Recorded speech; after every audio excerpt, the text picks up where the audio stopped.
લોકો જેનો ડર અનુભવતા હતા એ ઘટના ગઈકાલે ધારી શહેરમાં બની છે।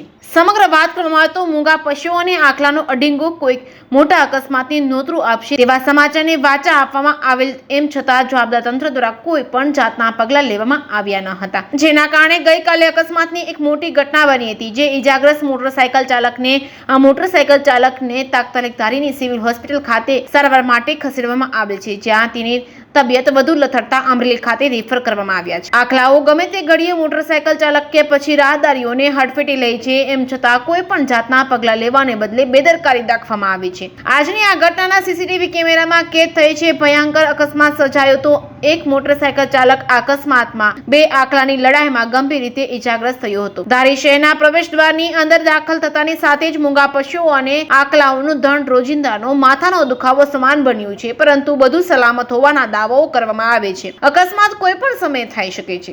આખલાઓ કોઈ પણની ઉપર જીવલેણ હુમલો કરી શકે છે, પરંતુ મીઠી નીંદર માણી રહેલું જવાબદાર તંત્ર કોઈ પણ જાતની કામગીરી કરવાને બદલે આંખ આડા કાન કરી રહેલ છે। એક ભયંકર અકસ્માત સર્જાયો તેના દ્રશ્યો જોતા એવું લાગે છે કે વાહન ચાલકો, રાહદારીઓ અને સ્થાનિક લોકો ઉપર કોઈ પણ સમયે જીવલેણ હુમલો અકસ્માત સર્જાઈ શકે છે।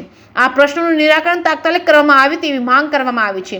આ અકસ્માતમાં ગંભીર હાલતમાં સારવાર માટે ખસેડવામાં આવેલ મોટરસાયકલ ચાલકની તબિયત વધુ લથડતા અમરેલી ખાતે રેફર કરવામાં આવેલ છે। હજી પણ કોઈ મોટી ઘટના, જીવલેણ અકસ્માતની રાહ જોઈ રહેલા જવાબદાર તંત્ર મીઠી નીંદર છોડીને આ પ્રશ્નનું નિરાકરણ લાવે તેવી લોક માંગ ઉઠવા પામી છે। જે કેસી ગુજરાતી સાથે સંજય વાળા, ધારી। હું ડૉક્ટર તુષાર પટેલ વાત્સલ્ય હોસ્પિટલમાં ધારી કામ કરું છું। ખાલી ગાડી ઊભી હતી અને માથે બસ સ્ટેન્ડે આખલા બાંધતા સીધા માથે ચડી ગયા અને મારી ગાડી ભાંગી નાખીને આવી રીતે વાગ્યું છે। બીજી કઈ નુકસાની? મારી ગાડી ભાંગી છે ને આ બસ બધું મોબાઈલ ભાંગી ગયો છે અને બાકી આ બધું થયું છે, જે વાગ્યું છે। ઢોર કેટલા હતા?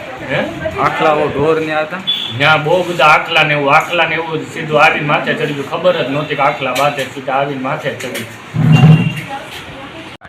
હનીફ સિરાજભાઈ બુખારી, ધારી તાલુકા જૂના બસ સ્ટેન્ડ પાસે આખલાઓ બાંધતા અકસ્માત થતાં એક ભાઈના ટુ વ્હીલ ઉપર ગાડી ખૂટિયા ચડી જતા સરકારી દવાખાને યુવાનો અમે પહોંચાડી શક્યા છીએ અને અત્યારે થોડુંક પરિસ્થિતિ નબળી છે એની, એટલે જાણ કરીને એના મા બાપને જાણ કરો।